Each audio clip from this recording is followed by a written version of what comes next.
So this is my new control arm. This is the old one. Um, they are opposite sides, but that's because I pulled the crossbar out. So to get this crossbar out, there's going to be a bushing here and here. This is what's left of them. So pretty much what you do is take the nuts off both sides and take off your washers.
And then whenever you're beating your other side in, and you can do this for that side as well. You can do it for both sides.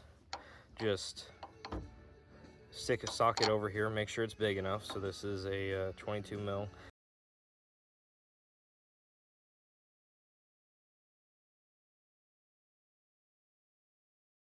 And you stick it over and beat the bushing in. On the other ones I did, this collar in here started slipping out of the bushing, which is fine. I used one of the old collars to beat that in, then I'd beat the bushing, vice versa. But that's just about on, so I'm gonna throw the nut on and tighten it up. So you just need to beat off these torsion keys. These are my new torsion bars. You do not need to replace them, but I am, since mine were worn out. They are not that hard to do. You just need to put something between the key and your hammer because you have to beat it off, and there is no way to use a puller or press on it.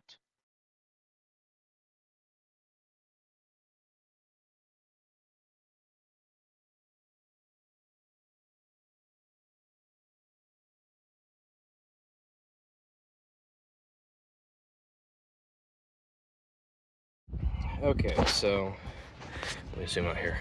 So these is where the bolts go. They're gonna have shims behind them. These are your alignment shims. I have no idea how many to add because this truck, the camera was already off and there was almost nothing for shims here. So, but this is what the bolts look like.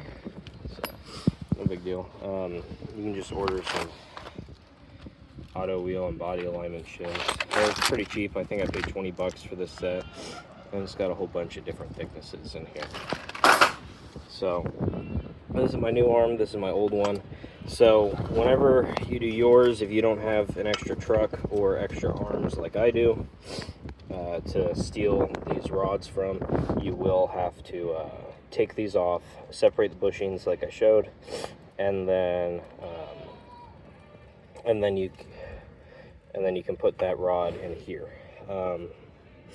But all you have to do is take the 4 bolts out of the upper ball joint and then disconnect your shock as shown here. And then you'll pretty much be good to go. And you can just slap the new arm in. I think I'm gonna put an extra shim in because the camber was so off on this side. But we'll see what the alignment shop says. So, but yeah, let's go ahead and slap these in here. So since the lift was on and I had the new upper arms which pushed the ball joint out, I ended up needing to also replace my lower control arm strut rod bushings, which already did need replaced because with the upper arms, I actually had positive camber instead of the negative camber that I had before.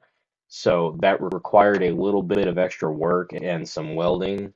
The washer or the cup that holds the strut rod bushing was gone, so I used a bearing race to act as one, and I welded it to the bracket just like the original cup was.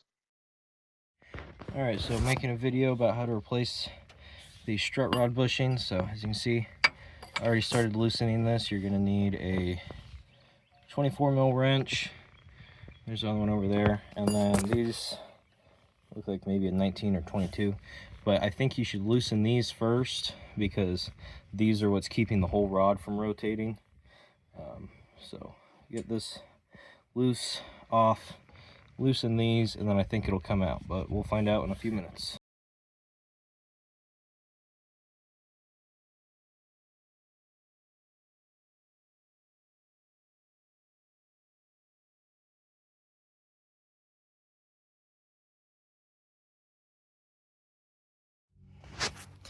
Okay, so it's been a minute. As you can see, I've welded something on here. The old, I guess cups you could call them, that held the bushings in, those were shot. So I welded new ones on. Welds aren't the best, but they'll hold because there was only 2 tack welds holding the old ones on. You might need to loosen your torsion bars and then use a floor jack under the ball joint. Even though that jack's in does not have any weight on it, it is still under the frame, so that way if something happens with the jack, I will be okay. My pants will just be brown. So you know, after you get them off, if this is all messed up and that hole is wallered out, go to Ace Hardware, get a 1-inch washer. Make sure it's the big one. They're like about that big around.